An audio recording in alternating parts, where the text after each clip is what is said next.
ეს გადაცემის პირველ ნაწილი სტუმარი გახლავთ ანალიტიკოსი დემურ გიორხელიძე. ბატონო დემურ, დიდი მადლობა რომ მოგზანდით ჩვენთან. ისეთი უცნაური რა არაფერი ხდება, ისეთი უცნაური რა ბოლო დროს ისე აირია მსოფლიო, მაგრამ აი რაღაცნაირად ისე ვითარდება მოვლენები, თითქოს რუსეთ-უკრაინის ომმა უკანა პლანზე გადაინაცვლა რაღაცა მსოფლიო გეოპოლიტიკის დღის წესრიგში, ის რაც ხილულად ჩანს, ხო? აი ტრამპი ძალიან საინტერესო გეოგრაფია შეხვედრებს ატარებს, თქვათ იქ დააზავა ჰამასი და ისრაელი და ამ დროს რუსეთს უკიჟინებს, რომ მის გზერზეა ის რომ უკრაინელები და რუსები იხოცებიან. ორბანი ამბობს, რომ ევროკავშირი ემზადება ომისთვის, ჩვენ წინააღმდეგნი ვარ და ხელმოწერებს შევაგროვებთო ამის წინააღმდეგ. გადაცემაში როდის თქვი, რომ ეს ომი ფაქტიურად გარდაუვალეთ. მაგრამ რაღაც ევროპელებს არ ეტყობათ გარდა რიტორიკისა, რომ ომი უნდათ თუ მეჩვენება. რა ფაზაში შევიდა ახლა გეოპოლიტიკური დაპირისპირება, რომელიც აშკარად 2022 წლის თებერვლიდან გამოიკვეთა. როგორც ქვეყნის შიგნით, ისე ქვეყნის გარეთ ელვისებური სისწრაფით ვითარდება მოვლენები. ჩვენ ახლა მართებს დავალაგოთ ყოველგვარი ემოცია, სიმპათია, ანტიპათიების გარეშე ქვეყნის შიგნით არსებული მდგომარეობაც და გარეთ. დავიწყებ იმით, რომ ხვალ ტრამპი ხდება ზელენსკის, თუ ზელენსკი ხდება ტრამპს, როგორც გნებავთ ისე თქვით, და ტრამპმა განაცხადა, რომ ის დაელაპარაკება ზელენსკის მის მიზნებზე რუსეთზე შეტევის თაობ. გასაგებია, რომ თუ ტრამპის რიტორიკას მივყვებით, ეს არის რუსეთზე ზეწოლა, მაგრამ აბსოლუტურად ფუჭი ზეწოლა არის. უკრაინელები არიან უკიდურეს მდგომარეობაში. მე ამის თაობაზე კარგად იცით, როგორ შეფასებებს ვაკეთებდი და საშინელი რეაქცია ჰქონდა თითქოს მე, ესე იგი, მე ვუყურებ იმას, რაც არის მსოფლიოში საუკეთესო საინფორმაციო და ანალიტიკურ რომ იტყვიან მიმართულების ხალხს ვუსმენ, ჩემი ანალიზი გამოჩნია, მე მგონი და მე მივდივარ ამ დასკვნამდე, იმიტომ რომ მოდი დღიად ვთქვათ, მე ამას ასე მოურიდებლად, იმიტომ ვლაპარაკობ, რომ მე არ მინდა მოტყუებული ქართველი, მე მინდა რეალურად მოაზროვნე ქართველი, იმიტომ რომ საგარეო პოლიტიკის არასწორი აღქმა პროექცირდება ქვეყნის შიგნით მდგომარეობის არასწორ აღქმაზე და მე ამაზე შემდეგ ვისაუბრებ, ჩვენ მივდივართ უსაშველოდ საშინელი მდგომარეობისაკენ. თავი ის არის, რომ ერთმა ქვეყანამ, რომელიც ფაქტობრივად ამას ვერ დაარქმევ იმას, რასაც თქვათ გლობალური ომის დროს ერთი ქვეყანა მეორე ქვეყნის მიმართ აკეთებს და მას თავისი მიზეზები აქვს, ფაქტობრივად ამ ნახევრად შეტევის მდგომარეობაში და ამას არც ქვია შეტევა და არც დგას ასეთი განსაკუთრებული ესკალაცია ამ ომისა და ამას რუსები აკეთებენ მიზანმიმართულად, რომ მთელი ყურადღება არ წამოვიდეს უკრაინაში და ისინი ნელ-ნელა, როგორც იტყვიან, ცალი ხელთათმანით ცემს დასავლეთს დილიდან საღამომდე. კიდე გეუბნებით. უმორჩილესად გთხოვთ ყველას, ვინც იდეოლოგიამ რაღაც არასწორ წარმოდგენებზე გაგიყვანათ და ჩემი შეფასებების მიმართ აგრესია გაგაჩნიათ. ერთი ქვეყანა კოლექტიურ დასავლეთს აყენებს უსაშველოდ ცუდ მდგომარეობაში, ისე რომ არ აკეთებს ესკალაციას, არც დგას. რუსეთს გულისხმობ? დიახ, რუსეთს გულისხმობ და ეს უპირატესობა იმდენად დიდია, მთელი პოტენციალი თუ იქნება ჩართული ამაში, გასაგებია, რომ მე შემთხვევით არ ვამბობდი, რომ ევროკავშირი და ნატო არ წარმოადგენს რუსეთის მოწინააღმდეგეს, ვერ არის მოწინააღმდეგე. ერთადერთი სახელმწიფო, რომელიც არის სამხედრო თვალსაზრისით, ესა რა თქმა უნდა შეერთებული შტატები, მაგრამ ამ ორი ქვეყნის დაპირისპირება ძალოვანი იქნება ყველასთვის დასაზრული. იტალიურად რო ვთქვათ, finita la commedia, ყველაფერი დაგვისრულდება ჩვენ და არც აქ დავჯდებით და არც სხვა ვინმე დაჯდება სადმე. ესე იგი, ეხლა არის გადამწყვეტი ეტაპი, იმიტომ რომ დასავლეთი ვერაფრით ვერ შეეგუება რუსეთის გამარჯვებას უკრაინაში. რუსეთის გამარჯვება უკრაინაში იმ სახით, როგორც მათ ჩამოაყალიბეს, ნატოს არ გაფართოება, ნეიტრალიტეტი უკრაინისა და ასე დაბრუნება 97 წლის საზღვრებზე, ეს არის ნატოს და ევროკავშირის სრული კრახი. ეს მათ შესანიშნავად იციან. ნატო ეს უზარმაზარი ფინანსური კომბინაცია, მოდით ასე რომ ვთქვათ, სადაც კოლოსალური ფული მუშავდება არადანიშნულებისამებრ, ევროკავშირი კი თავისი ამ LGBT და ამ ნეოტროცკისტული მიმართულებით საუბედუროდ კლასიკური, ფანტასტიკურად ძლიერი დასავლური კულტურისგან აღარაფერი არ დარჩა ევროპაში და ეს აისახება ყველაფერზე, მათ შორის სოციალურ გარემოზე. იმედი ვიქონიოთ, რომ არ მომკვდარა მხოლოდ ძინავს. ევროპულ ცივილიზაციას. მეც მაგაზე ვამბობ, რომ მე მაინც ფიქრობ, რომ იმდენად კარგად ვიცი ევროპის ისტორია, რომ კონსერვატული ის ევროპა, რომელმაც უზარმაზარი გარღვევა გააკეთა მსოფლიო კულტურაში, თუნდაც ადამიანის შესაძლებლობების გახსნაში, ასე მარტივად არ დანებდება, მაგრამ იდეოლოგია არის საზიზღრობა. ჩვენ საქართველოს მაგალითზეც ხედავთ იმას, რომ მიზანმიმართული აი ამ უდამპლესი იდეოლოგიის მეშვეობით, როგორ შეიძლება ტვინები გამოუროთ სხვა ადამიანებს. სხვა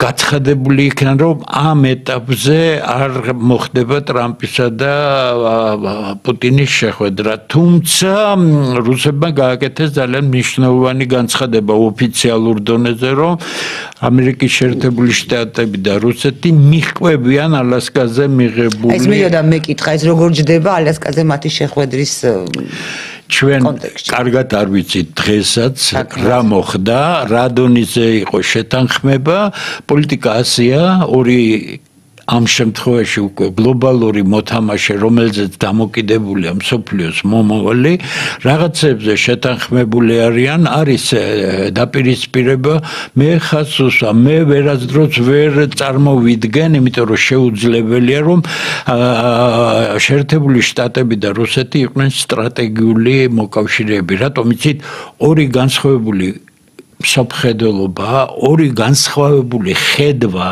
აწმოზეც, მომავალზეც, აქ უზარმაზარი ამბიციებია, ხო იცით, მოდის მესამე რომიდან და ასე შემდეგ, თავისი კულტურული თვითმყოფადობიდან, არადა რუსებს ფანტასტიკურად თვითმყოფადი კულტურა აქვთ. ამ ფარგლებში ისინი კონკურენტები არიან, თითქმის ყველგან. ხო შეიძლება ეს კონკურენცია განვითარებისთვის გამოიყენონ, კონკურენცია აუცილებელია განვითარებისთვის. ჯერჯერობით ადამიანების იმ შეხედულებათა კონსტრუქციის ფარგლებში, რომელიც ამერიკულ ელიტებშია, შეუძლებელია.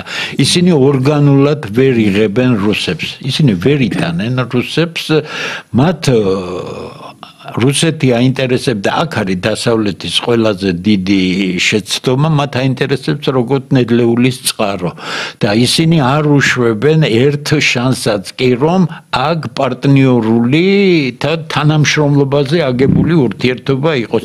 რა თქმა უნდა, ამან დასავლეთს ზიანის მეტი არაფერი არ მოუტანა, იმიტომ რომ სხვა ვითარება ჩამოყალიბდა, სხვა ალიანსები იკვრება და შეერთებული შტატები მაინც ცდილობს ბოლომდე გამოიყენოს უკრაინის ფაქტორი და შემდეგ აუცილებლად ამზადებს ნატოსა და ევროკავშირს, იმიტომ რომ უკრაინა არ ეყოფა ამ მიზნებს, რომელიც არის.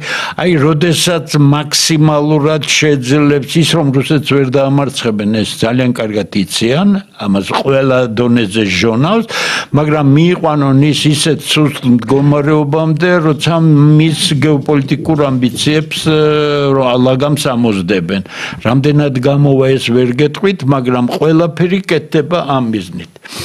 ახლო აღმოსავლეთში რაც ხდება და თუ გახსოვთ, ერთ-ერთი თქვენთან ვიყავი პირველად, როცა სირიაში ის გადატრიალება მოვდა, მე ვთქვი, რომ იქ რუსეთის პოზიციები არ იქნება შესუსტებული იმ ისტორიული გამოცდილებიდან გამომდინარე, რომელიც ჩამოყალიბებულია ჯერ კიდევ საბჭოთა კავშირის დროს, იმიტომ რომ საბჭოთა კავშირი იმ არაბულ სამყაროში, როგორც ბრიტანელებმა იციან არაბული სამყარო პროფესიულად, ასევე იციან რუსებმა, სხვა არავინ, ამერიკელები დღესაც კი ვერ გაერკვნენ საერთოდ ამ ჯოჯოხეთში, რასაც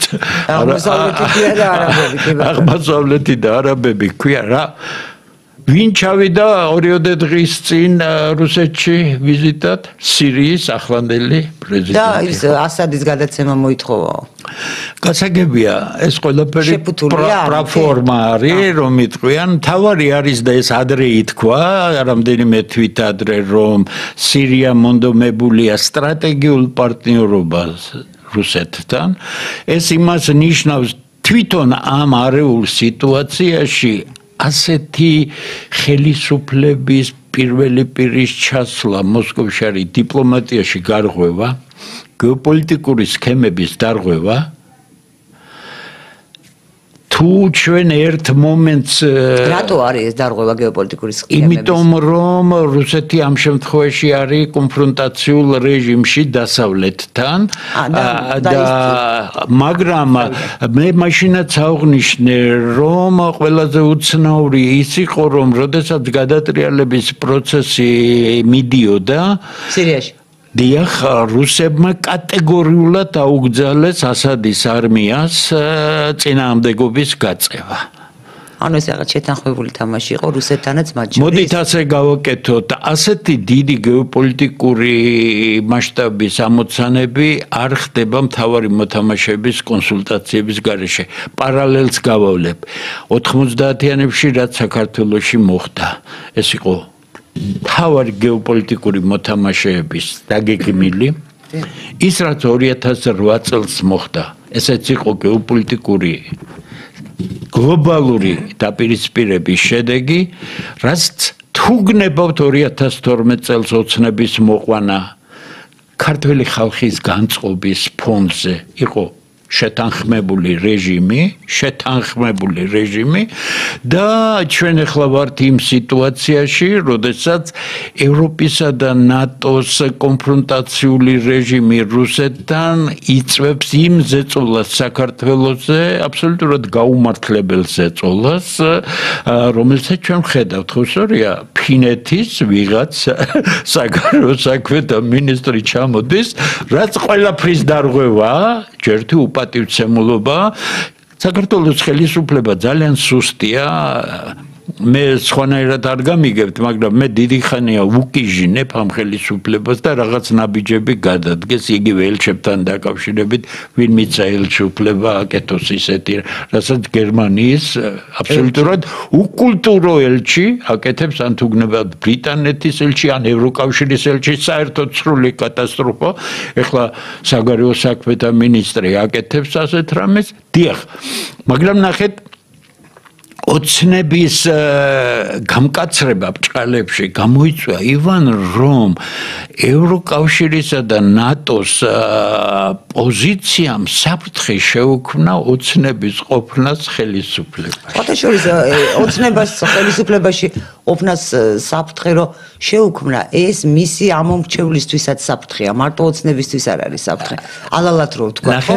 იქ ხა შუა გაკრეფილი არ არის გაკრეფილი ამას არ აქვს ნიშნება ფაქტია რომ როგორც არის ის მოცემულობა რეალობა რაშია დასავლეთის კოლოსალური შეცდომა მე ამ ბოლო დღეებში საზოგადოებიდანაც ვთხოვეთ რამდენიმე ინტერვიუ მათ შორის ნეზავისიმაე გაზეტა აი აქვე ვიტყვი თუ შეიძლება ის ქართულის რო არის შევხედე და შემეშინდა სიკვდილ სიღარიბეს ჯობდა ეს არჩევანია პოლიტიკურ ველზე არა ეს უფრო გათამაშება არის დასავლეთის გლობალური შეცდომა საქართველოში რა არის რამაც აბსოლუტურად აღფრთოვანებული ქართველი 90-იანებში რომელსაც უნდოდა ევროპა ნორმალური ადამიანი ვინც იყო, საბჭოთა კავშირი რაც იყო, ვიცოდით და 200 წელი ვიცხოვრდა. იქ ჩანდა ძალიან კაი რაღაცა და რატომ არ უნდა ნდომებოდა, მაგრამ ქართული ზერელობიდან გამომდინარე, ჩვენ არ დავფიქრდით და არ მოვიწვიეთ სპეციალისტები და არ ვთქვით, როგორ ააგო ევროპა, მე ეს ყველაფერი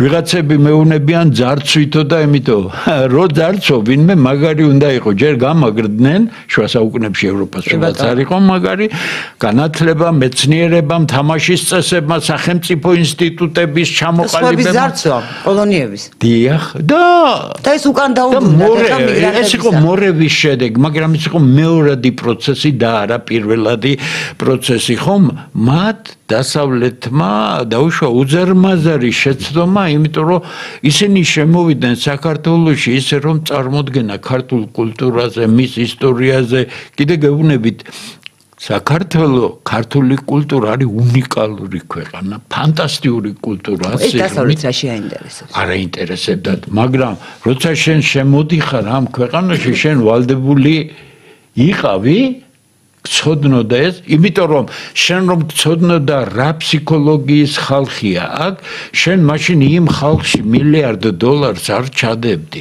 საიდან მოძებნე? მოძებნე ლაბილური ხასიათის, ფაქტიურად აბსოლუტურად მარიონეტული აიღეთ ის სისტემური NGO-ები, აიღეთ ეს ვითომცისატყელა პარტიები, როგორ შეიძლებოდა ამადზე ფსონის ჩადება, იმიტომ რომ კიდე გეუბნებით როგორი სუსტიც არ უნდა იყოს საქართველოს დღევანდელი ხელისუფლება და უსაშველოდ სუსტია.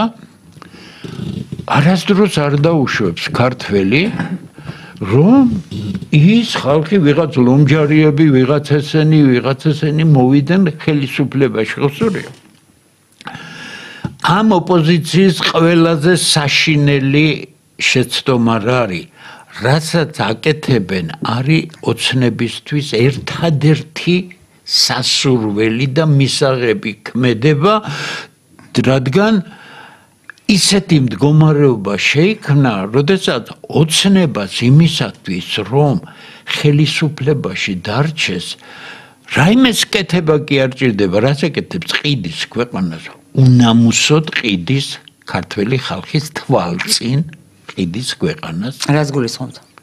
ტერიტორიებს ყიდის, ეგერ ხო და ტყის მასივები გაყიდა, მოხსნა, იქ ნაკრძალის მოხსნა და იყიდება, იგერ 6 მილიარდი ბლეფი, რომელიც არანაირ ინვესტიციას არ წარმოადგენს. სანამდე მივიდა საქმე, იცით, მათემატიკურ ტერმინს. აი, რატო არ წარმოადგენს ინვესტიციას, ამ თქვენ არ გჯერათ, რომ იქ თუ რაღაც ისეთი იქნება, რაც არ წარმოდგება ქვეყანას. მე ძალიან კარგად ვიცი, ინვესტიციები არაბები როცა ჩამოდიან. არა, მაგაზე არ არის. საქმე რა არის, იცით? არა, როგორ თუ ეს ბლეფია, ბატონდემურ, ისინიც ამ ბლეფში იღებენ ხომ მონაწილეობას. ყიდვა სხვა რამეა. ან თქვენ გულისხმობთ ეს ის ინვესტიცია არ არის, რასაც ჩვენ ინვესტიცია, მე ინვესტიციების თეორიას ვკითხულობ და ძალიან სხვა დონეზე, რომელიც საქართველოში სხვა უნივერსიტეტებში არსად არ იკითხება. როგორც არის თანამედროვე, ეს უნდა იყოს ან ინვესტირებული პირდაპირ ეკონომიკაში, ან უნდა იყოს ფინანსურ აქტივებში. ეგ არის ტერიტორიების გაყიდვა, საკუთრებაში გადასვლა და ის ხალხი საკუთარ ტერიტორიაზე ააგებს იმას, რა თქმა უნდა, რაღაც სარგებელი ექნება ქვეყანას გადასახადების თვალსაზრისით, მაგრამ ინვესტიცია სხვა რამე არის. რა ეკონომიკა განვითარდება ამ 6 მილიარდ ნული ხაცუსა. საქმე იმაშია, რომ ხელისუფლებისთვის თავარი გახდა მას ყავდეს, ანუ აუცილებელი პირობა ოცნებისთვის, რომ დარჩეს ხელისუფლებაში, ყავდეს ასეთი და საკმარისი პირობა, რომ ყავდეს ასეთი ოპოზიცია. ესე იგი პოლიტიკურად უგებს ოპოზიციაზე, ბატონდემურ რეკლამის გამო მცირე ხნით შევწყვეტოთ გადაცემა. უგებს, იმიტომ რომ ოპოზიცია არ წარმოადგენს დამოუკიდებელი თავისუფლების ხარისხის მქონე პოლიტიკურ. კი ბატონო. რეკლამის გამო მცირე ხნით უნდა შევწყვეტოთ გადაცემა, დაგველოდეთ, ჩვენ მალე დავბრუნდებით. ჩვენ კვლავ დავბრუნდით ეთერში, განვაგრძობთ საუბარს ჩვენ სტუმართან. დემურ გიორხელიძესთან ერთად აბა დემურ სიმართლე გითხრათ აი საგარეო პოლიტიკურ კურსში და მე ვეთანხმები შეიძლება რაღაც შეიძლება უფრო უკეთესათაც მაგრამ რას საკეთებენ ვეთანხმებით იმიტომ რომ აი ჩვენ აი პარალელს გავავლებთ თან ჩვენ ვისაუბროთ ეს არეკლამო პაუზის დროს რომ აი როგორი არის ხო ჩვენთან ჯერ ფაშინიანი მოწონდა და ახლად მოწონს რომ აი როგორ დიდი პოლიტიკოსია მე ალიევი როგორი რაღაცა ტვინი კავკასიის მსოფლიოს რაღაცა გამოიყვანა და უცებ ჩვენ ნახეთ ერთი იბრიქებოდა და მაგრამ ჩვენ დღეს გადაცემაში ალიევის მაშინდელ სექტორზე ვისაუბრეთ და თქვით რომ ეს იყო სტრატეგიული შეცდომა აზერბაიჯანის ამ ჯერ რა დღეში იყო როგორ ბაქი ბუქობდა იბრიქებოდა ასე უზამ პუტინს ისე უზამ შემდეგ რაღაცა შეხვდა რატო არ უთხრა ხალხს და ერთ რამეს ვიტყვი კიდე გუშინ წავიკითხე აზერბაიჯანულ მედიაში სხვათა შორის სახელმწიფო აი პირდაპირ გამოკვეთილად სახელის თუმცა იქ ყველა სახელის მაგრამ ეს განსაკუთრებით იყო ესეთი ინფორმაცია რომ ყაზახეთმა აზერბაიჯანმა რუსეთმა ირანმა და ყაზახეთმა ხელი მოაწერეს ხელშეკრულებას სტრატეგიული თანამშრომლობის შესახებ. დიახ.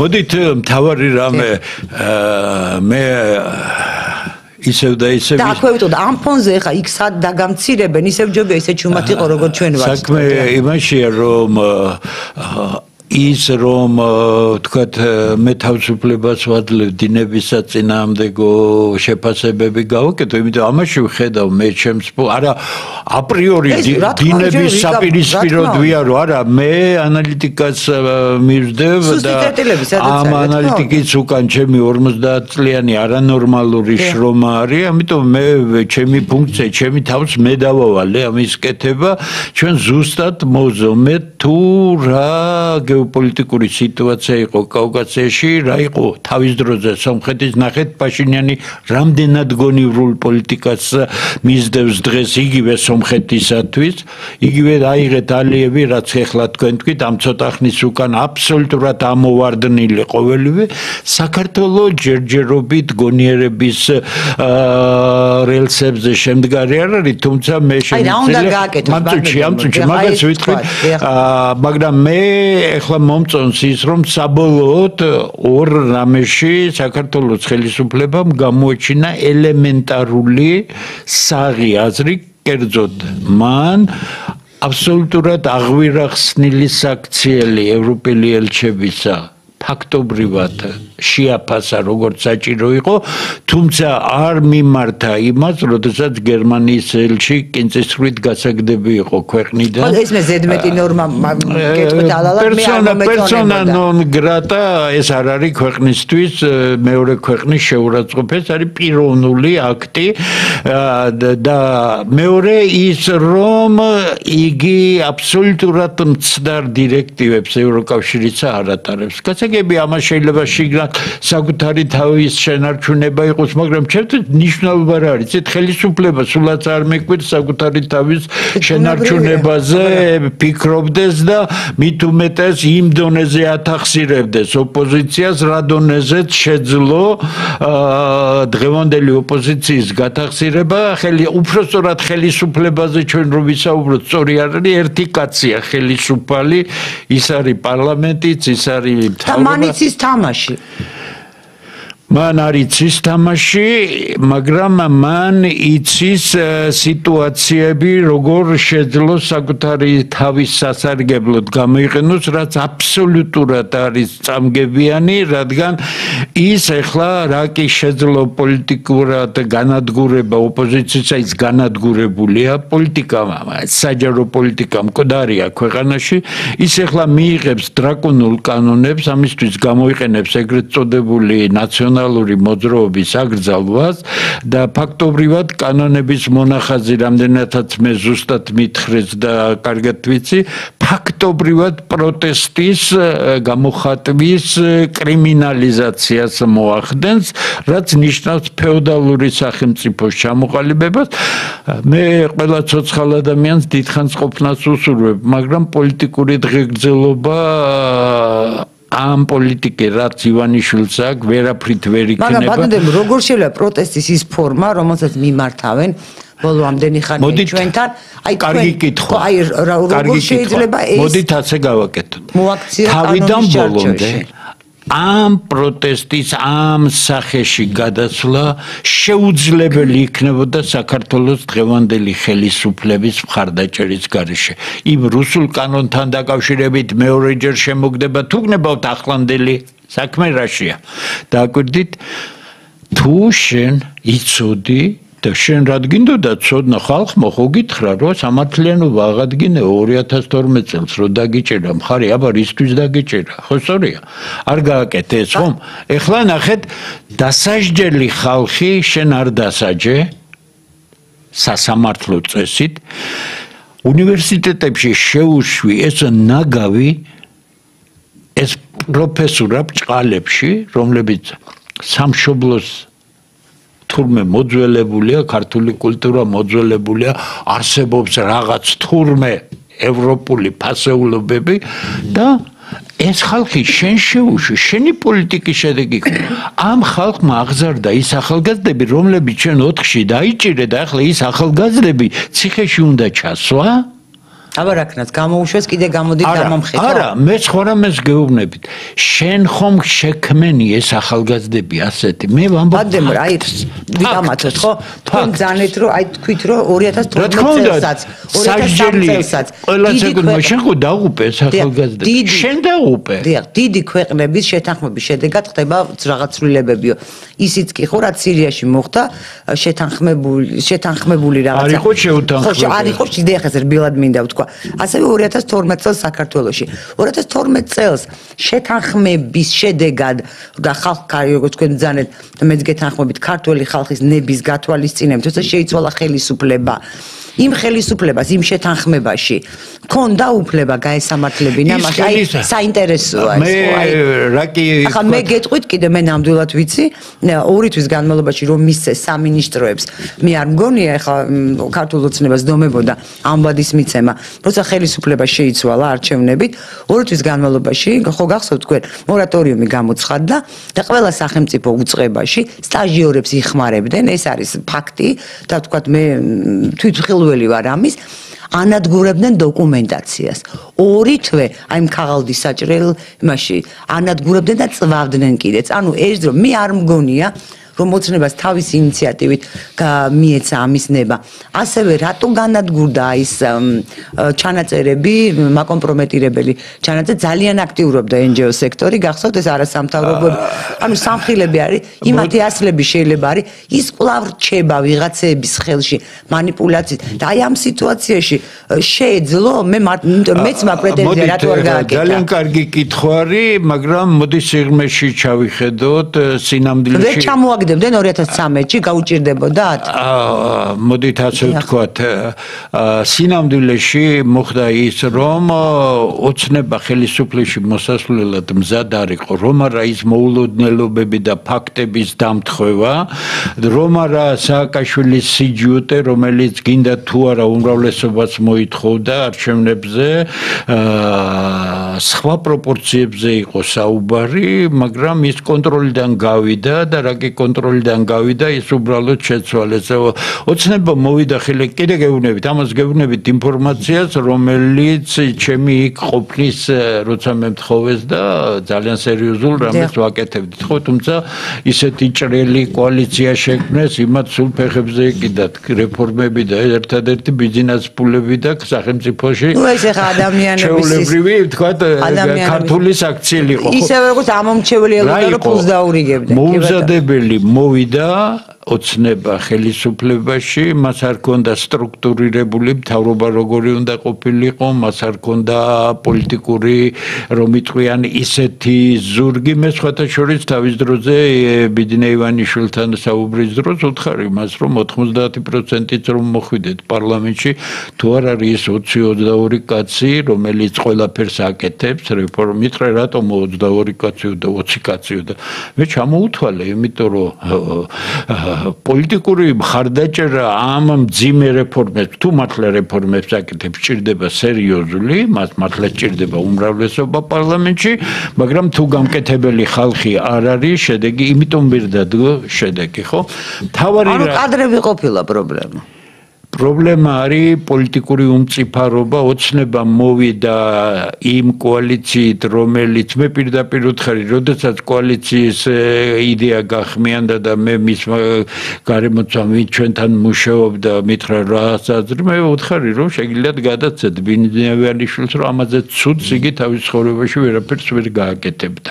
იმ კოალიციის შექმნით, იმიტომ რომ ეს იყო ჩემი ასაკის ადამიანისთვის 98 წლიდან საქართველოში ყველაფერი ცნობილია, იმიტომ მე არ ვიყავი უბრალოდ დამკვირვებელი. ამიტომ შემთხვევითი არ მოხდა ეს მარცხი, დიახ, მას არ ყავდა მთავრობა, მას არ ყავდა ის კადრები, რომელზეც შეიძლებოდა დაყრდნობა და ჩვენ მივიღეთ ის სურათი განადგურდა, დიახ, წინა ხელისუფლებაში ყოფნის დროს ჰქონდა დანაშაულები ჩადენილი, ცხადია.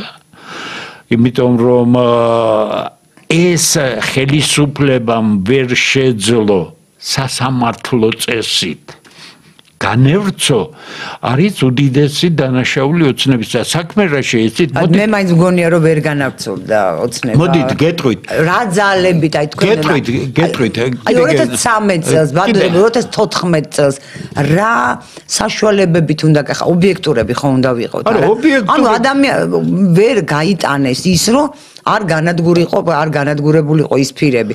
ჩვენ არ ვიცით სად არის იმათი ასლები. როდესაც ძირითადი კადრები დარჩა იგივე ხელისუფლებისა. შეთანხმების შედეგად ბატონო ვინც არის მოსული ხელისუფლებაში, მას შეუძლია შეთანხმების პირობა მაშინვე დაარღვიოს.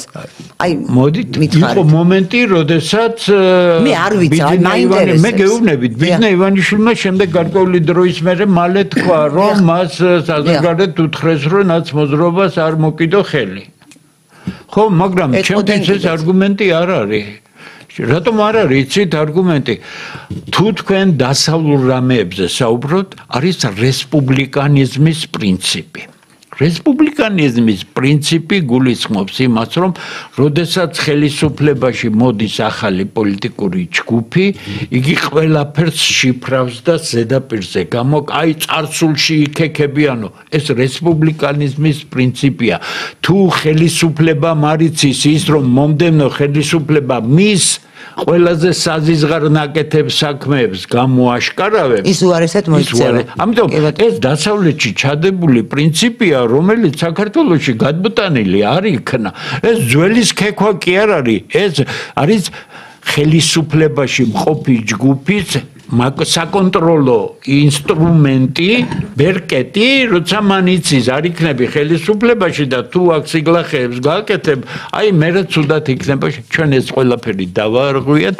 დიახ, კონიუნქტურას აყვა ოცნება, შესაბამისად მისი საკადრო პოლიტიკა იყო სრული კატასტროფა და ჩვენ მივიღეთ ის, რაც მივიღეთ, კოჰაბიტაცია, ეს შეიძლება ვინმემ დაგავალოს, მაგრამ შენ როდესაც ხალხმა მოიყვანა სულ სხვა განწყობებით, შენ არ გაგუფლება რომ დავალება დააყენო წინ იმ ხალხის განწყობაზე. მაგრამ შენ თუ აღარ იქნები იმ დავალების აი ბატონო ჩვენ ხო უყურებთ რა უკრაინა ამხელა სახელმწიფო რაც არ უნდა ვიღაც არ გვეთანხმებოდეს.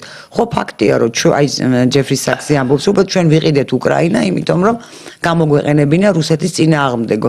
და იქ მან ახსნა ხო, მაგრამ ეს უკრაინელების ბრალია. რასაკვირო უკრაინა ის უფრო დიდი სახელმწიფო და რა თქმა უნდა მეტი შეეძლო. აი სახელმწიფოს რომელიც განივად გადაკვეთა ავიაგამანადგურებას შეუძლია 5 წუთში, ანუ სულ ჰაერში უნდა ყავდეს მაშინ და ავიაცია. სახელმწიფო, როდესაც გაქვს ასეთი მე სიმართლე გითხრათ, აი როგორ უნდა დაუპირისპირდე მაშინვე მე არ მესმის, აი რა უნდა გააკეთო, როცა აი NGO სექტორი მესმის, ეხლა მე გეტყვით ჩემი გამოცდილებიდან და ვერ ჩამოაგდებდნენ რამე შეუშლიდათ. ყოფითი დონიდან სწორადსო, მკითხებს ეხლა მე გეუბნებით შიგნით, თქვათ პოლიტიკის კულისებიდან როგორ არის ეს. ამიტომ რა კაი ბიჭი ხარ, ვიძინავ რა ხანის გააკეთე დაუპირისპირდიო იმათო. საქმე რაში აიცით, თქვენ როდესაც ხელისუფლებაში მოდიხართ, თქვენ არაგათ აიღოთ ისეთი ვალდებულებები, რომელიც ამ სახელმწიფოსთვის, იმიტომ რომ რაშია საქმე იცით, პოლიტიკოსი ფასდება არა იმით, იგი დიდი ქვეყნის წარმომადგენელია თუ პატარა ქვეყნის.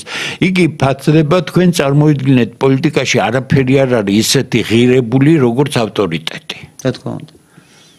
აი აი ერეკლეს ქონდა ეს ავტორიტეტი მიუხედავად იმისა, რომ როგორც მებრძოლი, როგორც იგი მართალია უსაშველოდ ხარვეზიანი პოლიტიკოსი იყო და არც იყო პოლიტიკოსი, მაგრამ როგორც პიროვნება და როგორც ვაჟკაცი, რა თქმა უნდა, ფანტასტიკური შესაძლებლობების კაცი იყო, თუმცა საბოლოო ჯამში პოლიტიკის ნაკლებობამ და არაპოლიტიკოსობამ უზარმაზარი დარტყმა მიაყენა საქართველოს. ამიტომ ყველაფერი სხვანაირად გვაქვს დასანახი.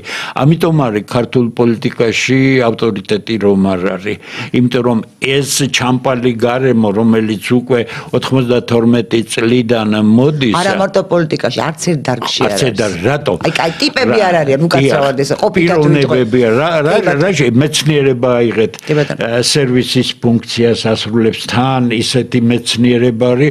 აი ოცნების ყველაზე გამანადგურებელი ნაბიჯი ეს არის. მაგრამ რა დაგავალეს შენ ვერ გავიგე შენი ქვეყნის განათლება და მეცნიერება გაანადგურო თუ ვინმეს გონია რომ ხოდის მე ხა ველი როდის დაიწყება ამ მიმართულებით ნახეთ მე კიდევ მე რო არ ვიცოდე ამას არ ვიტყოდი ხო რაღაც როგორ აკადემიური დოქტორები და სიაფანტობა რომელიც რომ გადაშალო ეს დისერტაციები კიდე გეუბნებით სერიოზული ინსტიტუტის მესამე კურსის ეს ყოველთვის ასე იყო საქართველოში 90-იან წლები და 5 წუთი დავწერ ცოტა მინდა საგედ ამიტომ რატო საით მივდივარ ასეთ საშინაო მდგომარეობაში მყოფ გაურკვეველი ქვეყნისთვის თქვენ შეგიძლიათ კაცრად ჩამომიყალიბოთ საქართველოს ხელისუფლების პოლიცია თვითონ არ ჩამოუყალიბები საქართველოზე ზეწოლა გაგრძელდება საქართველოზე ზეწოლა გაგრძელდება რადგან ეს არის მოდით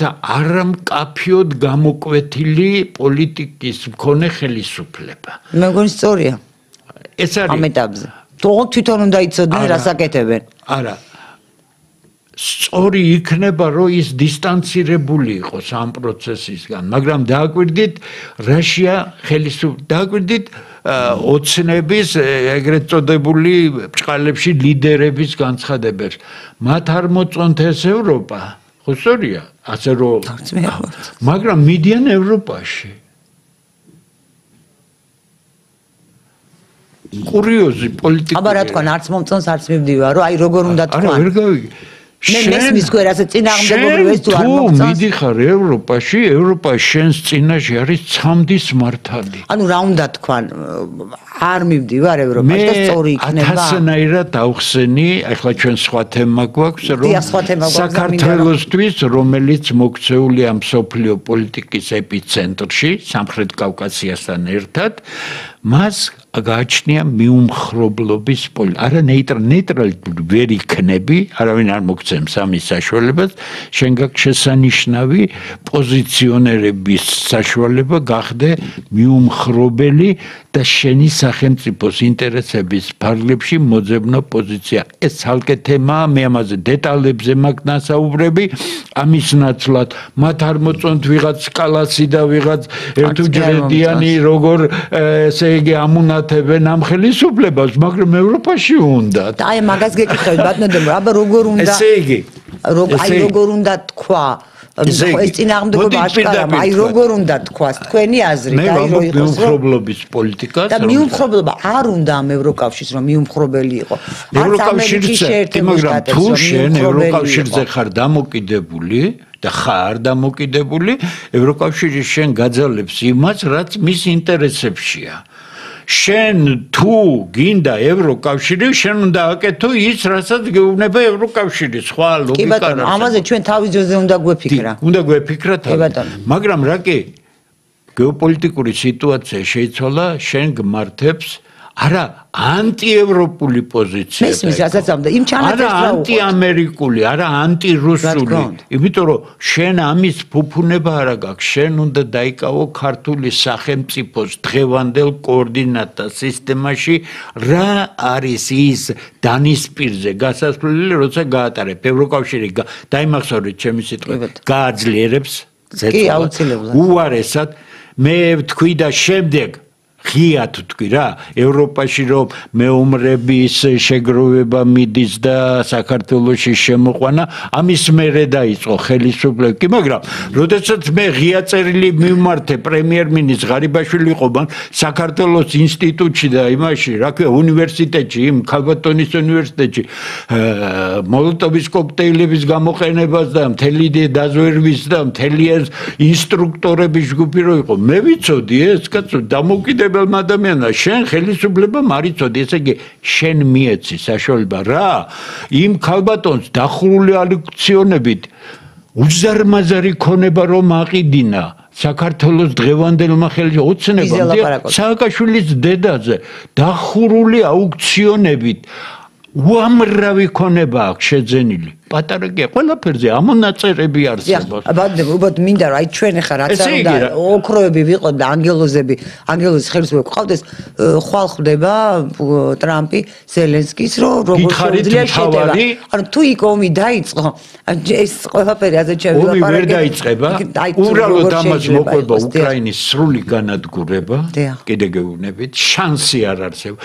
ტომაგავკები ინგლისელები უგუღმართი ხალხია იცით თქვენ მაინდა-მაინც არ უყვართ ამერიკელები დაწერეს თავიანთ მაქსიმუმი რაც შეიძლება 50 ტომაგავკი მიცეს. თან რაღაც კიდე პრობლემები ახლავს თავს იმას კი ბატონო თან. ტომაგავკს მიცემ და ამერიკული ჯგუფები უნდა მის გასაშვებად და ხო ამიტომ სრუფთა ბლეფია თავიდან ბოლომდე 50 ტომაგავკი კი არა 150 ტომაგავკი რომ მოცეთ.